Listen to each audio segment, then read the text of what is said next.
दिनकर नामक जंगल में एक पुराना सा बरगद का पेड़ हुआ करता था, जिसमें उल्लू का घर भी था। उसी पेड़ के नीचे एक हाथी भी रहता था, जिसका नाम झंकू था। एक जगह पर रहने की वजह से उल्लू और झंकू हाथी के बीच अच्छी दोस्ती थी।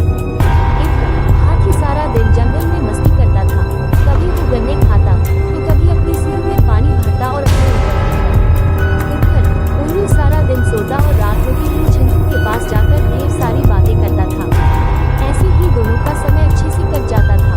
एक दिन हाथी घूमकर शाम के समय बरगद के पेड़ के पास लौट रहा था, तभी उसने कुछ भूतों को बातें करते हुए देखा। उसने सुना कि भूत आसपास के लोगों को डराना की सोच रहे हैं। उसी वक्त भूतों के सरदार ने झंकू को देख लिया। वो जोर से चिल्लाया, पकड़ लो इस हाथी को। कुछ भूत झंकू को पकड़ने के लिए उसके पीछे भागने लगे। भूतों के सरदार के पास खड़े कुछ भूतों ने पूछा, ये कौन था सरदार? सरदार ने जवाब दिया, मैंने कल रात सपने में एक हाथी को पूरा खाया था। ये हाथी देखने में सपने के हाथी जैसा ही था। इसे देखकर लग रहा है कि सपने सच हो सकते हैं। इसे पकड़कर आज मैं अपना सपना सच करके ही रहूंगा। उद्धरण चिन्ह। तभी हाथी को भूत पकड़कर सरदार के पास ले आए। झंकू ने पहली बार भूतों को देखा था। उन्हें देखकर वो डर गया। काश उसने झंकू हाथी की तरफ भूतों का सरदार अपना सपना सच करने के लिए बढ़ने लगा। झंकू के हाथ पैर ठंडे पड़ चुके थे। ताकि वो झंकू के पास काफी थी, लेकिन उसे समझ नहीं आ रहा था कि भूतों से कैसे निपटे। उसी समय झंकू का दोस्त उल्लू वहां पहुंचा। चिल्लाते हुए उल्लू हाथी के सिर पर बैठ गया और कहने लगा, आज मेरा सपना पूरा होगा। यही है वो जिसे मैंने अपने सपने में देखा था। हाँ, यही है वो।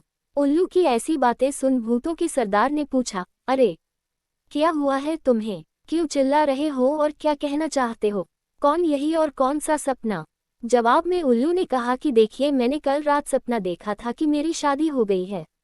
मैंने जिसे अपने सपने में देखा था उसका चेहरा आपके बगल में जो खड़ी है उससे मिलता है। अब मैं इससे विवाह करके अपना सपना पूरा करूंगा। तभी उल्लू सरदार ने बताया कि वो भूतों की रानी है और तुम्हारा ये सपना सच नहीं हो सकता है। उसी वक्त भूतों की रानी भी चिल्लाते हुए कहने लगी कि मैं एक उल्लू से शादी कभी भी नहीं करूंगी। भूतों के सरदार ने उस रानी से कहा कि चिंता करने की कोई बात नहीं है।